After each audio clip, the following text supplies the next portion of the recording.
Welcome to yet another Ideas to Action webinar series, and this time this is on EdTech. The sector, as you're all aware, has been much talked about of late, with business growth being at an all-time high. Recent acquisition of White Hat Junior by Byju's for $300 million, which was an all-cash deal, and the government coming out with a national education policy. This probably is a watershed moment for edutech in India. The sector is probably at a similar state that e-commerce was a decade back.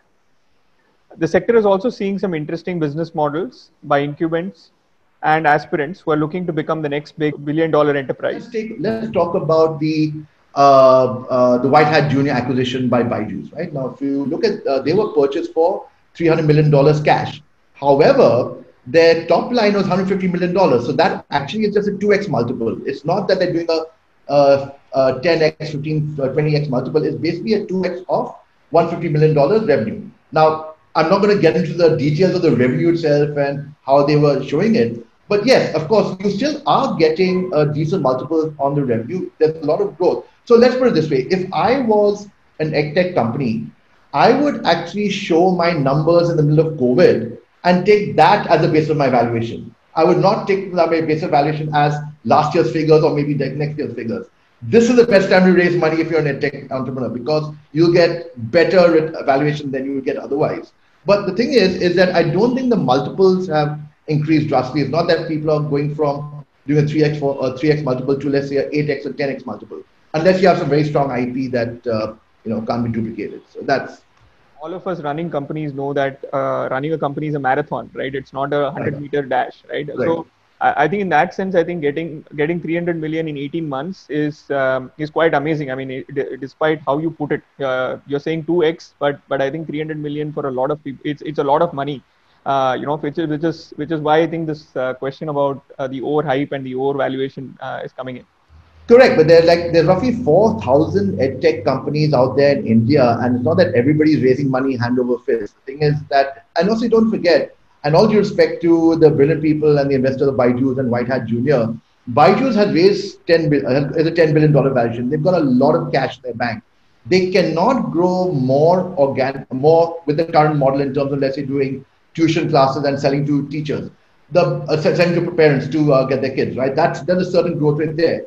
To scale up, they have to start acquiring stuff. So therefore, they will start paying, all due respect to Byju's, stupid amounts of money to buy a coding company, to buy .NET, to buy others, because they have to show scale through acquisition. Now, the question is that could they have found another coding company that is cheaper? In fact, if you know this, in fact, there was a code academy, or Byju's was using another coding system. I forget what the name was, where they were trying to build up coding skills to kids. But because White Hat was more like right place, right time. Frankly, if Byju's was not there, I don't know if White Hat would have got that $300 million valuation. No, I'm still on the same view. Category is clearly not overhyped. I think there are clear. So I think just to echo what Akhil was saying, the whole idea of a discretionary time of a child being spent in education is very critical over the continuum of school and after school.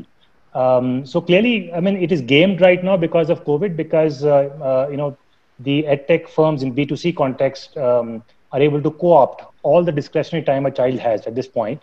And that's why you see the growth. There are two pieces here. One is, let's say, piece specific to ours. I mean, our journey, let's say, in sports education. So clearly, we have held this view that sports is education right from day one. It was not that we got into education as a service provider.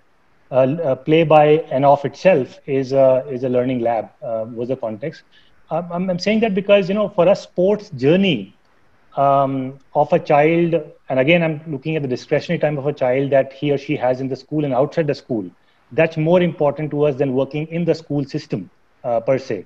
So the schools piece that we look at is purely a delivery mechanism for us, because we think it's a very important piece in the overall puzzle of integrating the idea of sport, physical activity and play into the psyche of, let's say, a child, parent or family at a societal level. The Chinese edtech market is the market to model, not the American market or the European market. I'll explain to you why.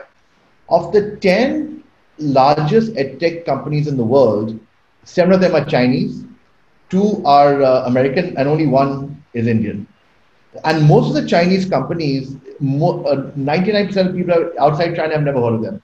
You probably can't name even more than one or two, right? Now, the thing is that the Chinese have done very well catering to their domestic market and exactly the same drivers. Now, let's talk about what is about the Chinese market that makes the Indian market look similar. Now, the Chinese have, of course, a huge growing middle class like India does. Secondly, and this is very important, is that the Chinese have a huge amount of respect for education. In India, we have the same thing. So, for example, in India, if you drop a textbook on the floor, you will pick it up and apologize for the textbook. No other country in the world, you can't do that in America or the UK or any other country. That respect for education, every parent will starve to give their kid the best education. That is unique to India and China. And the third thing is, which is a way the test prep guys do so well, is that like China, India has got a few very, very tough standardized exams in the country, which allow lakhs of students to apply for a few tens of thousands of college seats in the IITs and medical colleges. And most of these people, like in China, they have the Gaokao, which is the tough entry exam for colleges. In India, there are few high in demand colleges and many students. So again, Chinese edtech has done very well. The third thing is, the fourth thing, of course, is English language. Now, China, again, has most of the large edtech players have actually got into teaching English language for aspirational Chinese. Same with India. There's a huge aspirational group of class of people who want to learn English. So if you look at the India-China parallels, it's quite amazing. So which is why you see a lot of global investors, even Chinese investors, maybe blocked now. But the point is that they see India as the next largest growing edtech opportunity. After China and India, no other market is going to be that big and that capable.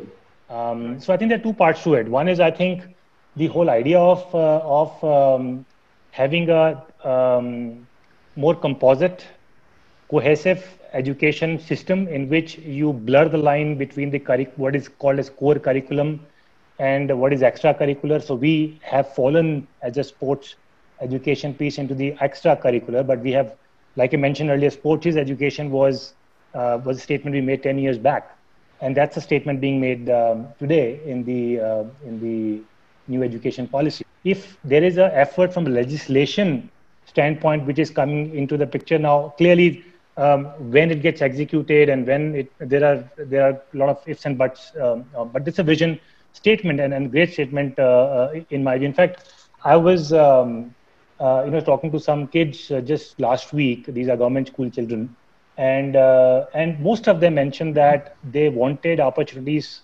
outdoors, outside the classroom, so-called pedagogy, education, learning system, things like that. And I think I see that in the NEP which has come out, which is looking at vocational, looking at sport, art, music, looking at different assessment systems, not just the end of unit tests that you use. So that's good.